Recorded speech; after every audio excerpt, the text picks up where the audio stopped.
جو لوگ یہاں بدو تھے وہ ایک مثال سی بنی ہوئی تھی پنجابی کے اندر، جڑے ایتھے بدو وہ مکے ہی جا کے بدو، تو یعنی جو یہاں برا ہے وہ وہاں بھی جا کر برا ہے، اور جو یہاں اچھا ہے وہ وہاں جا کر بھی اچھا ہے۔ یعنی جو ایک اور مقولہ ہے اس کا عربی کا، خیارکم فی الجاہلیت خیارکم فی الاسلام، جو جاہلیت کے اندر بھی اچھے لوگ تھے وہ اسلام میں آ کر بھی نہایت اچھے لوگ رہے۔ اسی طرح میں ایک مثال دینا چاہ رہا ہوں کہ وہ لوگ جو عیسائی تھے، یہودی تھے، جن کے پاس پہلے بھی اللہ تعالیٰ نے کتابیں بھیجی تھیں، اگر وہ لوگ یا ان لوگوں میں سے کچھ لوگ، وہ جو عیسائی اور یہودی تھے، وہ تقوی اختیار کرنے والے اور اس تورات، زبور، انجیل جو بھی کتاب ان کو ملی تھی اس کی تلاوت کا حق ادا کرنے والے تھے، تو وہ جب اسلام کی طرف آئے ہیں، انہوں نے جب دیکھا ہے قرآن مجید کو تو وہ فوراً اس کے اوپر ایمان لے آئے۔ اس کو قرآن مجید نے اس انداز میں بیان کیا ہے۔ یہ ذرا قرآن مجید کو دیکھیے، سورۃ بقرہ کی ہی آیت ہے، پہلا سپارہ ہے، سورۃ بقرہ ہے، اور آیت نمبر 121 ہے کہ الذین آتیناہم الکتاب، وہ لوگ جن کو ہم نے کتاب دی تھی، یتلونہ،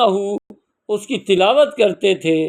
حق تلاوت ہی، یعنی تلاوت کرنے کا حق ادا کرتے تھے، اولئک یؤمنون بہ، وہ لوگ اس پر ایمان لے آئے۔ یعنی جن لوگوں نے اپنی اپنی کتابوں کو اس کی تلاوت کا حق ادا کر دیا، ان کو سمجھ کر پڑھا، ان کو دیکھ کر پڑھا، ان کے اوپر عمل کیا، وہ لوگ اس کتاب پر بھی ایمان لے آئے۔ جو ہی انہوں نے دیکھا قرآن مجید کو، اس پر ایمان لے آئے۔ اسی طرح ایک اور جگہ پر قرآن مجید میں اللہ تعالیٰ فرماتے ہیں، یہ ہے سورۃ الرعد، اس کی آیت نمبر 36 ہے کہ والذین آتیناہم الکتاب، وہ لوگ جن کو ہم نے کتاب دی، یعنی تورات، زبور، انجیل، جو بھی صحیفے پہلے تھے حضرت ابراہیم علیہ السلام کے بیچ میں شامل کر لیں، وہ کیا ہے، یفرحون بما انزل الیک، کہ وہ خوش ہو گئے جو اللہ کے رسول صلی اللہ علیہ وآلہ وسلم کی طرف نازل ہوا۔ یعنی جو ہی قرآن کو انہوں نے دیکھا تو وہ خوش ہو گئے کہ ہماری کتب کے اندر تو تبدیلیاں آ گئی تھیں، اللہ تعالیٰ نے اپنا نبی بھیجا ہے اور ایک کتاب بھیج کر ہمیں ہدایت دینا چاہ رہا ہے۔ تو میرے بھائیوں، میں نے کل بھی ایک اپنی ویڈیو میں گزارش کی تھی کہ اللہ رب العالمین ہدایت اس کو دیتا ہے جو ہدایت کو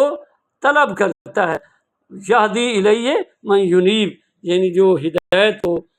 کی طرف آتا ہے، ہدایت کو مانگتا ہے، ہدایت لینے کا اس کا ارادہ ہوتا ہے، تو اللہ رب العالمین اس کو ہدایت ضرور عطا کرتا ہے۔ تو میں گزارش کر رہا ہوں کہ قرآن مجید کو سیکھنے کا، اس کا ترجمہ پڑھنے کا ایک سلسلہ میں شروع کرنے والا ہوں۔ اس میں آپ صرف 5 منٹ، یہ بھی انشاءاللہ جو بھی میں گزارشات کروں گا 5 منٹ ہی لوں گا، تاکہ آپ بھی بور نہ ہوں اور آپ کی جو مصروفیات ہیں اس میں بھی کوئی خلل نہ آئے۔ تو ایک 5 منٹ تو اللہ کے لیے پورے دن کے اندر اگر آپ نکال لیں تو انشاءاللہ ہم قرآن کا ترجمہ بآسانی پڑھ سکیں گے، اور اللہ تعالیٰ ہمیں ضرور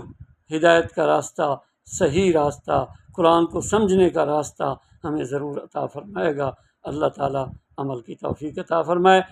جن جن لوگوں نے اس میں شوق کا اظہار کرنا ہے وہ دوسروں کو بھی دعوت دیں، اور